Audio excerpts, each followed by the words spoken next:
Olá, bem-vindo. Que a graça e a paz do Senhor seja sobre você. Eu sou a pastora Carmen Soares e eu quero mais uma vez compartilhar com você a palavra de Deus. Sabendo que ela é viva e eficaz, não tem como nós desprezá-la. Porque ela é a palavra do Criador dos céus e da terra. Aquele que nos deu a graça e o privilégio de nos tornarmos seus filhos. E o conhecimento deste poder que nós temos para nos tornarmos filhos de Deus, o conhecimento que nós precisamos para esta maravilhosa obra que foi feita em nosso favor, nós o encontramos exatamente na palavra de Deus, na Bíblia Sagrada. A Bíblia é Deus mostrando para o homem o caminho da salvação. É Deus se comunicando com o homem, com o ser humano, e mostrando para ele como que tudo aconteceu e como que tudo vai acabar. Então nós não podemos desprezá-la. Ainda mais nós, esta geração que está presenciando os sinais que Jesus deixou como mostragem, para dizer para nós que o tempo do fim chegou. E no nosso último encontro, nós falamos a respeito do amor. Eu quero falar mais um pouquinho com você a respeito desta questão do amor, conforme nós lemos na primeira carta de Paulo, no capítulo 13, aos Coríntios. Primeiro aos Coríntios, capítulo 13, a partir do verso de número 4, Paulo, o apóstolo, ele fala: o amor é paciente, o amor é benigno, o amor não arde em ciúmes, o amor não se ufana, não se ensoberbece, não se conduz inconvenientemente, não procura os seus próprios interesses, não se exaspera, não se ressente do mal, não se alegra com a injustiça, mas se regozija com a verdade. Tudo sofre, tudo crê, tudo espera, tudo suporta. O amor jamais acaba. E no verso de número 13, fechando o capítulo, ele diz: agora, pois, permaneça a fé, a esperança e o amor. Estes três, porém, o maior deles é o amor. Muito interessante, porque a própria palavra de Deus diz para nós que sem fé é impossível agradar a Deus. Então a fé é uma arma fundamental para garantir a nossa vitória neste mundo. A fé também é a ferramenta que Deus nos deu para que nós o agrademos. Sem fé é impossível agradar a Deus. Também a vitória que vence o mundo é a nossa fé. A fé também é o instrumento para nós resolvermos questões, problemas que parece não ter solução. Com a fé, tudo se torna possível. O próprio Senhor nosso, Jesus Cristo, falou: tudo é possível para aquele que crê. Então, só por essas citações que eu te fiz agora, dá para nós vermos a importância da fé na nossa jornada como filhos de Deus, vivendo no mundo que jaz no maligno. A esperança também, ela é fundamental, porque a esperança, aquilo que se vê, a gente não espera, mas aquilo que nós não vemos, nós esperamos. A esperança precisa ser a âncora da nossa alma, diante dos desafios que nós enfrentamos todos os dias. Todos os dias nós acordamos de manhã e não sabemos o que vai acontecer naquele dia. Às vezes nós planejamos tudo, temos uma agenda lotada, temos compromissos marcados, mas de repente acontece algo que todo aquele planejamento acaba sendo colocado em segundo plano, porque vai ter que se aplicar o tempo, vai ter que se aplicar o potencial naquilo que surgiu durante o dia. Então, é muito importante nós termos a esperança, porque a esperança, ela produz também em nós o quê? A esperança produz experiência. A experiência produz perseverança. Então nós precisamos muito da esperança, para que nós tenhamos exatamente isso, para que com a esperança a gente não desista, não abandone o barco, porque tem muitas pessoas que quando ela vê a tempestade levantando, com medo de perecer, o que ela pensa em fazer? Pular do barco, abandonar o barco, pois se no meio da tempestade o lugar mais seguro que existe é dentro do barco. E quando a pessoa tem esperança, ela permanece dentro do barco, porque a esperança dela faz ela pensar assim: não, vou ficar aqui dentro do barco, vou clamar por socorro e o Senhor virá o meu socorro. Deus providenciará um socorro para mim. Eu vou esperar aqui, Deus não vai deixar o barco despedaçar, o barco não vai afundar, porque Jesus Cristo está comigo dentro deste barco. Então eu vou permanecer aqui, não vou me atirar ao mar, a não ser que o barco já esteja afundando, naufragando.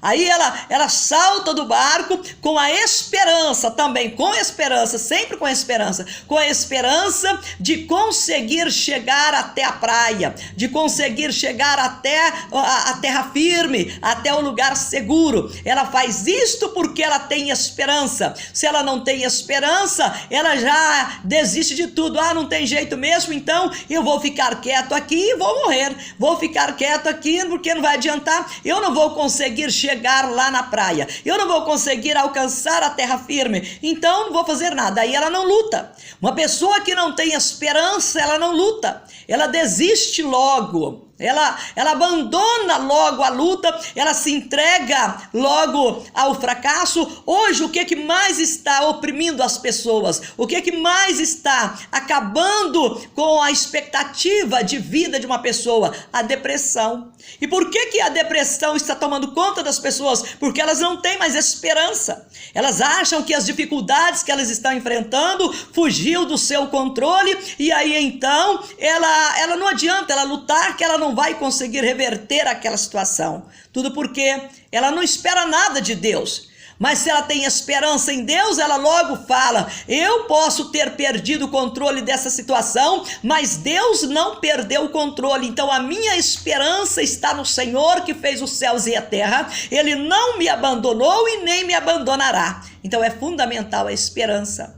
Mas no texto que nós lemos aqui, quando Paulo ele fecha o capítulo dizendo: permaneça esses três, a fé, a esperança e o amor, porém o maior deles é o amor. Por que o amor?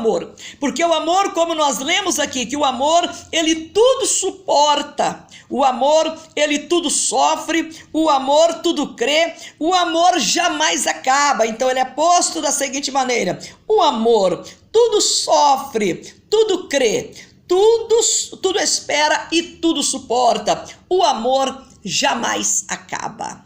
Nós falamos para você a respeito do amor. O que é o amor, né? O amor é algo extraordinário que Deus colocou em nós, a capacidade de entendê-lo, de viver em amor, de andar em amor. A palavra amor, que é a palavra grega ágape, que é um objeto desejável, um objeto adorado, algo que você faz alguma coisa para obter. Você não mede esforço quando você ama, você não mede esforços, você não mede gastos para obter aquilo que você ama. E diz a palavra de Deus para nós que Deus é amor. 1 João capítulo 4, verso 8, mostra para nós que Deus é amor. E esta é a razão dele ter pago o preço que ninguém teria coragem de pagar, de dar o seu próprio filho para morrer na cruz no meio de dois ladrões, como se ele fosse um deles. tudo para poder nos resgatar, tudo porque Ele nos amou. Ele demonstra este amor para conosco, sendo nós ainda pecadores, desobedientes à paz, rebeldes diante da face de Deus, cometendo tudo enquanto é tipo de coisas desagradáveis, reprovadas por Deus, praticando obras reprovadas por Deus. Tudo por quê? Porque nós não tínhamos amor, não tinha amor próprio, não tinha amor ao próximo e não tínhamos amor para com o próprio Deus. Mas mesmo assim Ele nos amou, e Ele nos amou com um amor que nós podemos, para nós poder entender melhor este amor de Deus que foi manifesto na pessoa do nosso Senhor Jesus Cristo, que foi consumado na cruz. O sofrimento do Filho de Deus na cruz foi o quê? Foi consumando o amor de Deus, mostrando o quanto que Deus estava empenhado em nos resgatar novamente para Ele, porque nós éramos dele, mas por não conhecer a Deus, acabamos nos vendendo para o pecado e passamos a ser o quê? Ferramentas de destruição nas mãos de Satanás, para praticar tudo que era contrário ao caráter de Deus, e por causa disto nós nos tornamos filhos da ira, ou seja, havia um problema entre nós e Deus que não havia sido resolvido. Aí Deus, vendo que por nós mesmos nós não conseguiríamos resolver, porque nós somos incapazes de produzir o amor em nosso coração. Por causa do nosso egoísmo, nós somos incapazes de produzir amor em nossos corações. Nós não temos aquele desejo de dividir, de compartilhar. Nós só queremos agregar no que nós temos. Nós só queremos receber mais. Nós só queremos amontoar mais na nossa conta. E nunca estamos dispostos a abrir mão daquilo que nós já temos em favor de alguém, a não ser muitas vezes do próprio filho ou da filha. Mas o egoísmo também leva o próprio pai a falar: não vou te dar não, se você quiser, você que vai trabalhar para ter o que você está desejando ter na sua vida.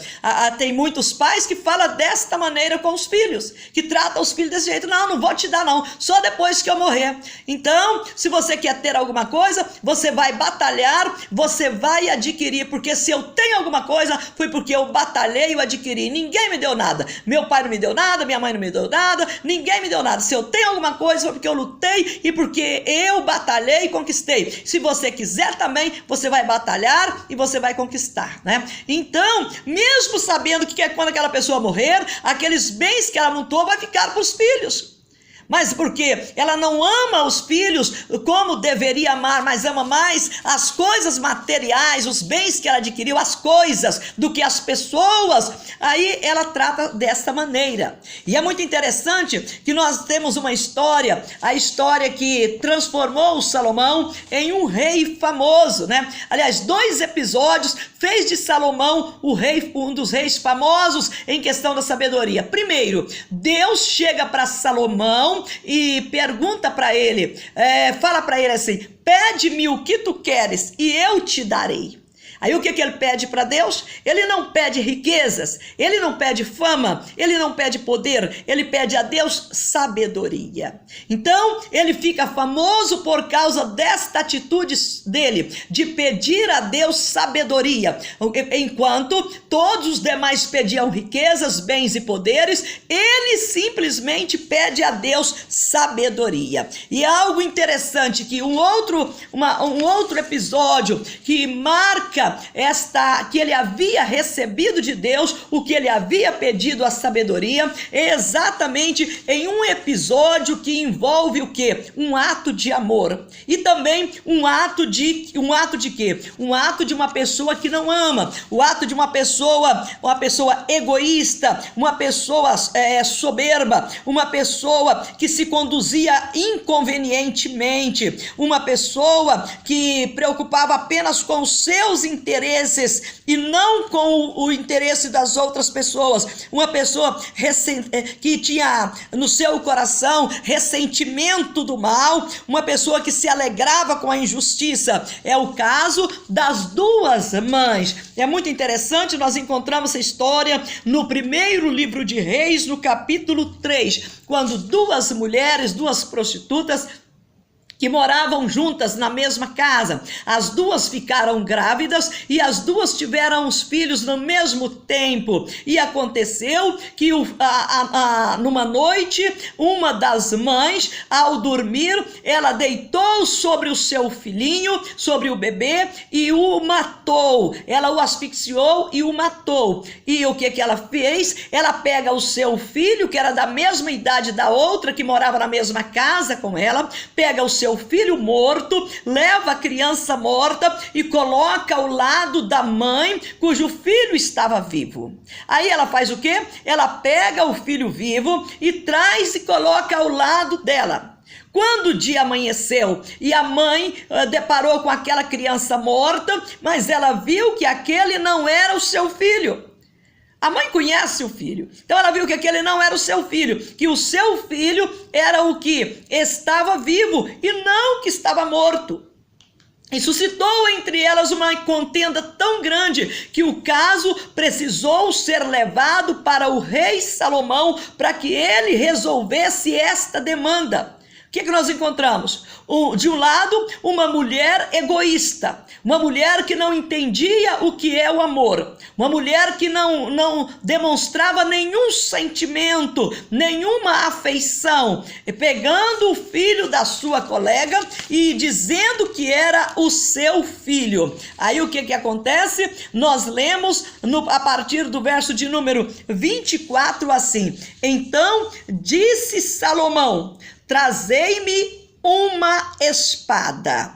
E trouxeram-lhe uma espada. Trouxeram uma espada diante do rei. Disse o rei: divide em duas partes o menino vivo e dai a metade a uma e a outra metade a outra. Então a mulher, cujo filho era vivo, falou ao rei, porque o amor materno se aguçou por seu filho, e disse: Senhor meu, dai-lhe o menino vivo, e por modo nenhum o mateis. Porém, a outra dizia: nem meu e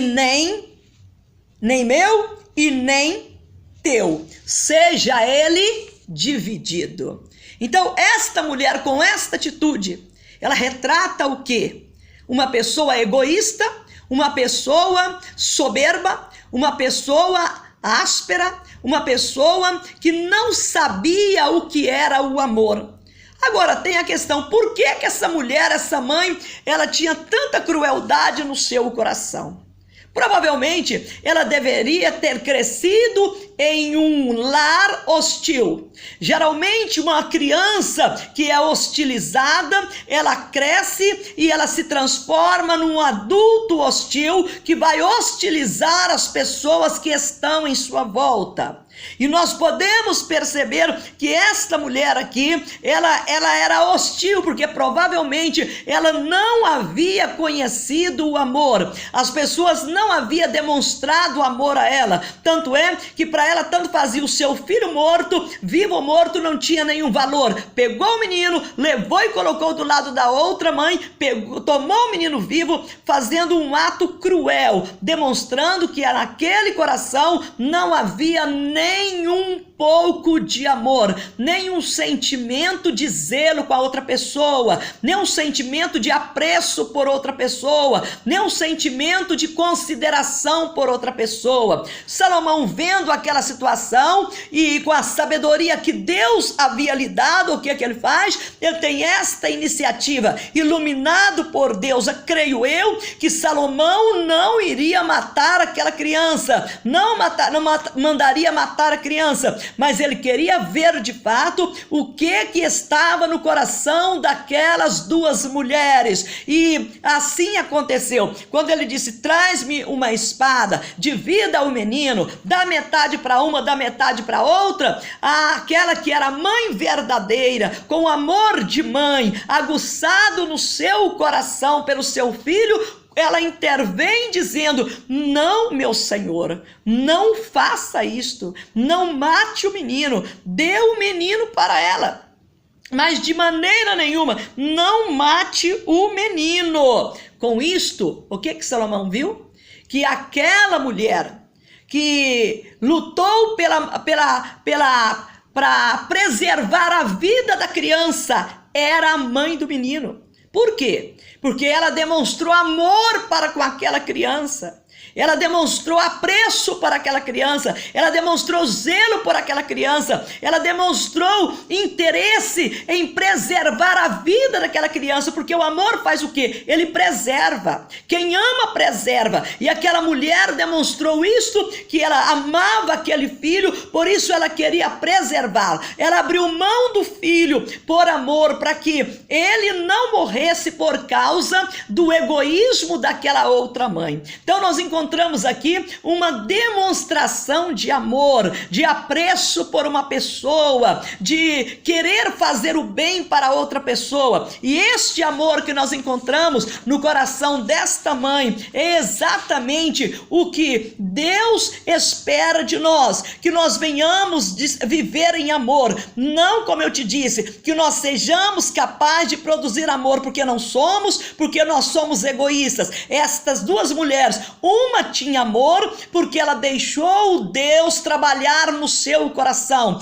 A outra não tinha amor, tinha ódio, porque ela não deixou Deus trabalhar no seu coração. Então para ela tanto fazia se a criança estivesse viva ou estivesse morta. Ela queria que o seu interesse prevalecesse. Então a pessoa que não tem amor, ela preza só os seus interesses. Ela passa por cima das outras para poder se dar bem. Para ela o que vale é o que ela deseja, é os interesses dela. Por que nós estamos vendo essa violência? Por que nós estamos vendo o aumentar assustador da violência sobre a terra? Por causa exatamente do egoísmo do ser humano. Cada dia que passa, o ser humano está mais egoísta, está mais amante de si, e com isto a violência aumenta. Porque de onde procede a violência? Ela procede exatamente do coração de uma pessoa que não sabe o que é amor, que não ama o seu próximo, que não ama a Deus, que não ama a sua própria vida, porque o diabo engana essas pessoas e elas começam a pensar: eu não tenho mais nada a perder. E ela tem sim, mas como ela está enganada pelo diabo, ela faz qualquer coisa para obter os lucros, porque ela acha que ela não tem mais nada a perder. E quando a sociedade chega a esse ponto, é porque ela está muito distante de Deus. Por quê? Porque Deus é amor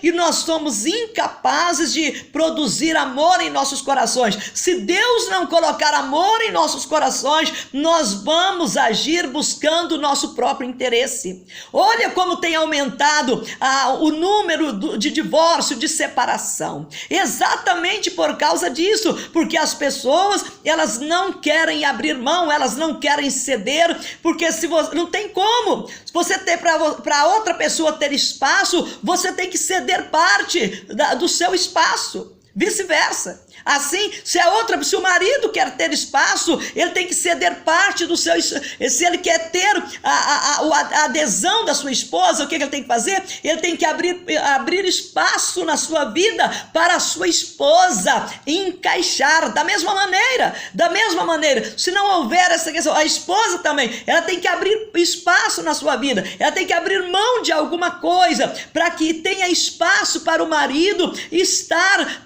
participando da vida dela, porque se não houver este consenso, se eu tenho que abrir mão de alguns dos meus interesses para que o interesse dela entre, eu tenho que abrir mão dos meus interesses para que os interesses dele seja colocado, porque se nós não aprendermos a fazer isso, abrir mão dos nossos interesses, se ninguém quiser ceder, se o marido não quer ceder, se a esposa não quer ceder, é claro que não vai ter como permanecer o casamento. Como andarão dois juntos se um não estiver de acordo? Se um não quiser abrir mão de nada, não, eu não vou abrir mão, eu não abro mão, vai ficar puxando o tempo todo, aí o que vai acontecer? Vai acabar no divórcio mesmo, vai separar. E quando tem filhos, aí quando as pessoas falam assim, mas e os filhos? Não, os filhos é de menos. Tem pessoas tratando os filhos desta maneira, como se eles fossem o quê? Um elemento de menos no relacionamento conjugal, no meio da família. E é por causa disso que se cria pessoas como esta mulher aqui, que falou, divide, nem meu e nem dela. Por quê? Uma pessoa que não aprendeu a amar, ela não conviveu com amor, ela não foi instruída em amor, ela não foi ensinada que Deus é amor, e que nós só iremos ter este sentimento no nosso coração se nós tivermos a presença de Deus em nós. Então é uma coisa muito estranha, sendo as duas mães, como que uma poderia agir desta maneira?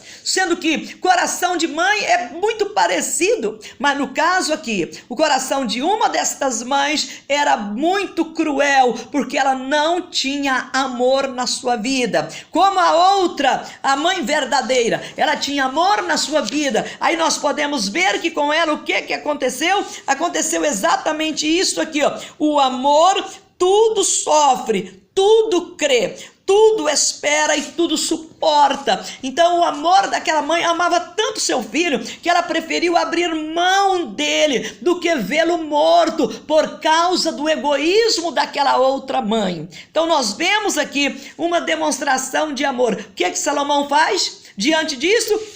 Se você continuar lendo o texto, você vai ver que então respondeu o rei, dai a primeira o menino vivo, não o mateis, porque esta é a sua mãe. Então olha que história, como acabou bonita. Uma história que era para acabar numa tragédia. Acabou bonita porque, em primeiro lugar, o rei Salomão, ele aprendeu a fazer escolhas certas. Apesar dele, Salomão, ter nascido num lar em que tinha a presença do adultério, tinha a presença do engano, porque o seu pai, o poderoso rei Davi, a sua mãe, a Batseba, ela na verdade era o quê? Ela era a mulher do Urias, de um dos soldados guerreiros de Davi. E o Davi, o seu pai, era o grande rei que não respeitou o lar de Urias, não respeitou o seu próprio lar e cometeu o quê? Cometeu o adultério com a Batseba, a mulher do soldado Urias. E por causa disso, ele mandou matar Urias, fez coisas terríveis que uma pessoa que tem o amor de Deus no coração jamais teria coragem de fazer. Então ele olha lá de cima do seu palácio, vê a Batseba, a mulher do Urias, tomando banho na sua casinha lá embaixo. Ele então achou que podia tomar aquela mulher para si, mandou buscar a mulher, teve relação sexual com a mulher engravidou, mandou dizer para ele que havia engravidado, e aí agora, para poder encobrir o seu adultério, o seu pecado, o seu erro, o que ele faz? Ele procura formar um álibi, trazendo o marido da mulher que estava lá na frente da batalha para poder dormir na sua casa e ter relação com a sua mulher, para depois falar que o filho era dele. Só que Deus não permitiu. Deus não permitiu ele ir deitar com a sua esposa, Urias deitar com a sua esposa para encobrir o erro do rei. Deus não permitiu, e aí ele tentou outras vezes, não deu certo. Por fim, o que ele fez? Ele decidiu mandar uma carta para o chefe do exército, pegar Urias, colocar na frente da batalha, na linha de frente, para poder morrer, para que assim a mulher ficasse livre e ele pudesse tomá-la para si e encobrir o seu pecado. Só que Deus não age desta maneira. Deus, que é amor, que é santo, que é bondade, que é o maior exemplo para a raça humana, que é o exemplo de perfeição, de justiça e fidelidade, ele desaprovou completamente a ação de Davi e fez com que esta sujeira dele viesse à tona, exatamente para mostrar que Deus é justo. O homem de Deus pode ser injusto, mas Deus não é injusto.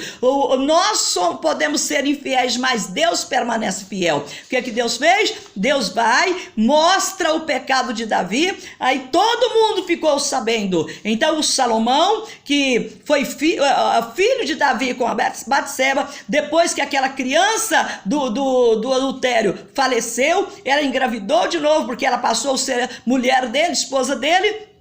Aí ela engravidou de novo, teve Salomão. Salomão conhecia esta situação, porque não foi escondido. Deus o escondeu debaixo do tapete. Deus permitiu que todas as pessoas soubessem, exatamente para ver como Deus trata o erro, como que Deus lida com os nossos pecados, como que Deus trata com o pecador, né? Então o Salomão conhecia toda essa história, mas o que é que ele faz? Mesmo assim, mesmo vivendo num lar cheio de tragédia, por causa do erro do seu pai, por causa do erro da sua mãe, ele buscou de Deus o que mesmo? Sabedoria. Ele teve muitos erros, mas um dos seus acertos foi pedir a Deus sabedoria. E por causa da sabedoria que ele pediu a Deus, ele pôde então salvar este bebê, esta criança, que por causa do egoísmo daquela mulher que não sabia o que era amor, ela não estava nem aí. Não vai ser meu e nem dela, mate o menino.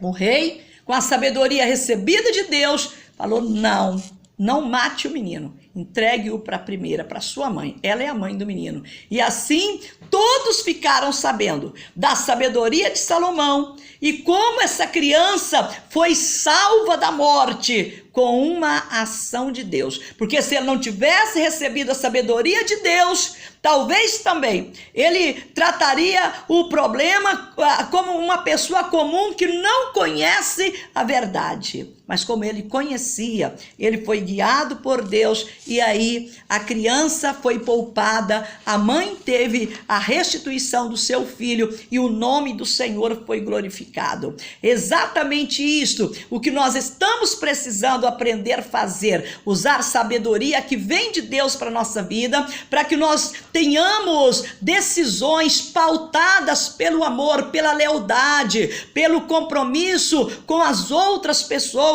abrindo mão dos nossos interesses, abrindo espaço na nossa vida, para que as outras pessoas também tenham espaço nas nossas vidas, porque às vezes nós queremos só guardar tudo para nós, só para nós, e nunca temos nada para oferecer para aqueles que estão em nossa volta. Tudo isso é o quê? É um sinal da falta do amor.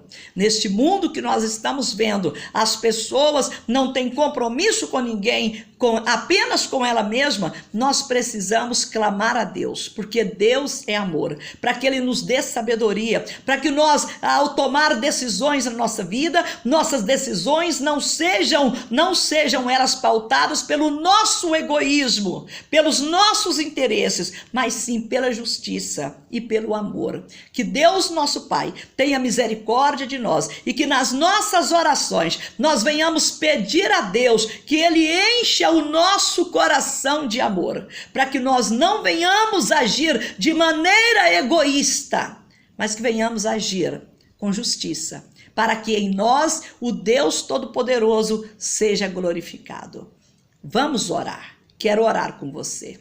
Senhor, nosso Deus e nosso bondoso Pai, Deus fiel, Deus justo e Deus verdadeiro, Deus que manifestou com poder e graça na nossa vida, nos mostrando o teu infinito amor, perdoando os nossos pecados, meu Deus, e nos dando, Senhor, pela tua graça, o privilégio de nos tornarmos filhos do Senhor, filhos do teu amor, filhos, meu Deus, da promessa, porque o Senhor havia prometido para Abraão que a descendência dele seria grande sobre a terra, e nós somos desta descendência, da descendência de Abraão, e tudo isto por causa do teu amor, por causa da tua fidelidade. O Senhor deu o teu Filho Jesus Cristo para vir a este mundo, para sofrer, para padecer, para carregar sobre si aquele madeiro, levando sobre si a nossa condenação, levando sobre si, ó Deus, a nossa maldição, ele levando sobre si, meu Deus, o castigo que era para ser aplicado em nós, na nossa vida, mas esse castigo foi aplicado nele.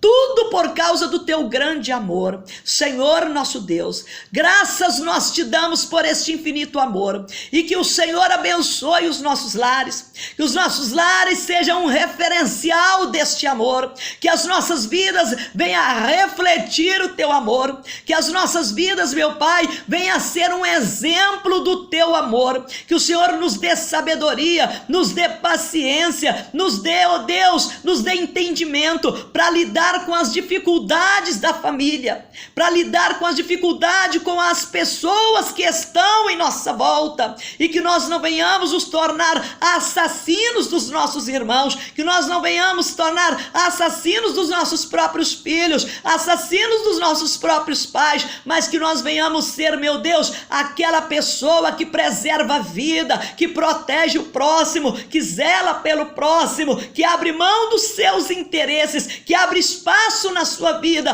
para que haja espaço para o nosso próximo. Deus, em nome do nosso Senhor Jesus Cristo, ajuda-nos, ensina-nos a amar, meu Pai, e perdoa o nosso pecado, perdoa o nosso egoísmo, Senhor, e enche o nosso coração de amor, enche o nosso coração, meu Pai, de capacidade para conviver com as pessoas, sempre cuidando delas, sempre tratando-as, meu Deus, da mesma maneira que nós gostaríamos de ser tratado. Ajuda-nos, ó Pai. Nós te pedimos isto, ó Deus, em nome do nosso Senhor Jesus. Tira o ódio deste coração, tira a revolta deste coração, tira a ira deste coração, meu Pai, e enche este coração de amor, para a honra e glória do Senhor. Nós te pedimos isto e nós te agradecemos em nome do nosso Senhor Jesus. Que o Senhor nos ensine a amar para a tua glória, em nome do Senhor Jesus. Amém.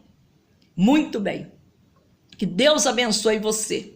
Que você tenha no seu coração a convicção, a certeza que sem Deus é impossível amar.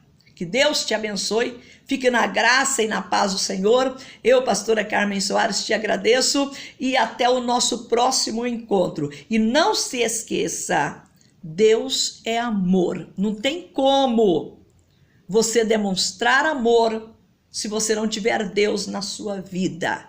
E não tem como uma pessoa que tem Deus não amar o seu próximo. Então é uma coisa ligada na outra. Se você tem Deus, você ama. Se você não tem Deus, você não ama. Então busque a Deus. Busque a Deus. Busque de toda a sua alma, de todo o seu coração, de toda a sua força, para que você seja uma bênção na vida das pessoas, na vida daquelas que estão em sua volta, na vida daquelas que Deus colocou ao seu lado. Deus te abençoe. Um grande abraço, fique firme com o Senhor. Ele está no controle. Você pode perder o controle da situação, mas Deus não perde o controle. Um grande abraço, Deus te abençoe e até o nosso próximo encontro.